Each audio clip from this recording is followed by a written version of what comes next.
नमस्कार दोस्तों, क्या हर बार किसी को संकट से बचाना सही होता है? कभी कभी हम दया के नाम पर गलत लोगों को मदद कर देते हैं। हम सोचते हैं थोड़ी मदद से सब ठीक हो जाएगा, लेकिन दोस्तों गलत को शरण देना अक्सर सही को खतरे में डाल देता है। आज की हमारी जातक कथा इसी विषय पर आधारित है, जो सिखाती है कि सावधानी भी धम्म का ही एक रूप है। तो चलिए सुनते हैं पिचिमन जातक सिर्फ under the Bodhi tree podcast channel पर।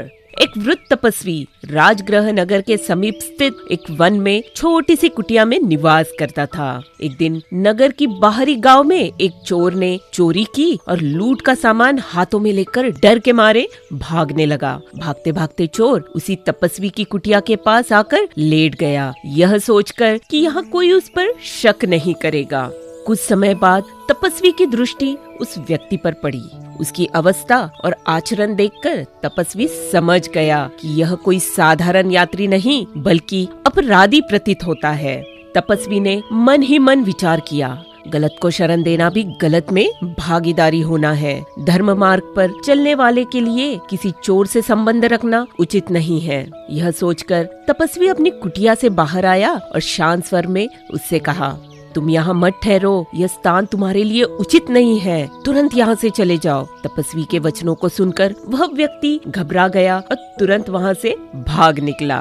दूसरे दिन तपस्वी ने पूरी बात तथागत को बताई। बुद्ध ने मुस्कुराकर कहा, ऐसा पहली बार नहीं हुआ, पहले भी समझदारों ने समय रहते खतरे को पहचान लिया था। और फिर सुनाई उन्होंने एक जातक कथा। जब काशी नगरी में राजा ब्रह्मदत्त राज कर रहे थे, राजगृह के पास ही एक शमशान उपवन में उस समय दो पुराने वृक्ष खड़े थे, एक नीम का वृक्ष और दूसरा बोधि वृक्ष। एक दिन नगर के बाहरी गांव में चोरी करने के बाद एक चोर भागता हुआ उसी शमशान उपवन में आ पहुंचा। उसने चोरी का सारा सामान नीम के वृक्ष की जड़ में रख दिया और वही लेटकर विश्राम करने लगा। दोस्तों, उस समय एक कठोर नियम प्रचलित था। यदि कोई चोर पकड़ा जाता तो उसे दंड देने के लिए नीम वृक्ष की लकड़ी का भाला बनाया जाता और उसी पर उसे दंडित किया जाता। नीम वृक्ष के देवता यह सब जानते थे। उन्होंने मन में ही सोचा, यदि लोग इस चोर को यहाँ पकड़ लेंगे तो मेरी ही शाखा काटकर भाले के रूप में उपयोग की जाएगी और इस प्रकार यह नीम वृक्ष नष्ट हो जाएगा। इसीलिए इस व्यक्ति को यहाँ से हटाना ही उचित होगा। नीम वृक्ष के देवता ने चोर से कहा, उठो, यह सोने का समय नहीं है। तुमने चोरी की है और राजा के सैनिक तुम्हारे पीछे है। यदि वो यहाँ आ गए तो तुम पकड़े जाओगे। इससे पहले कि वे यहाँ पहुँचे तुरंत यहाँ से चले जाओ। देवता की बात सुनते ही चोर भयभीत हो उठा और शीघ्र ही वहाँ से भाग गया। चोर के जाते ही पास खड़े बोधि वृक्ष ने नीम देवता से कहा, यदि यह चोर पकड़ा भी जाता तो उससे तुम्हें क्या हानि होती?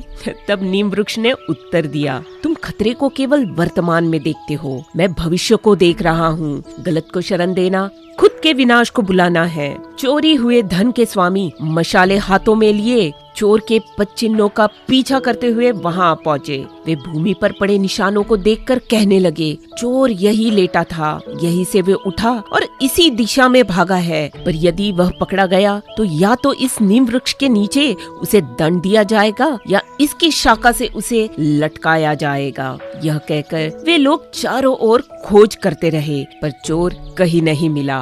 अंततः वे सब लौट गए। यह सब सुनकर बोधि वृक्ष के देवता ने मन ही मन नीम देवता की दूरदृष्टि और समझदारी की प्रशंसा की। तो दोस्तों, जो संकट अभी दिखाई नहीं देता वह भी भविष्य में बड़ा विनाश बन सकता है। समझदारी यही है कि अनर्थ होने से पहले ही सावधानी बरती जाए, क्योंकि जो व्यक्ति केवल वर्तमान को देखता है वह चूक जाता है और जो आने वाले परिणाम को पहचान लेता है वही वास्तव में बुद्धिमान कहलाता है।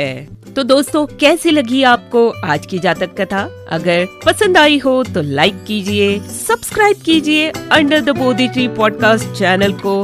तो मिलती हूँ अगली बार और एक नई जातक कथा के साथ।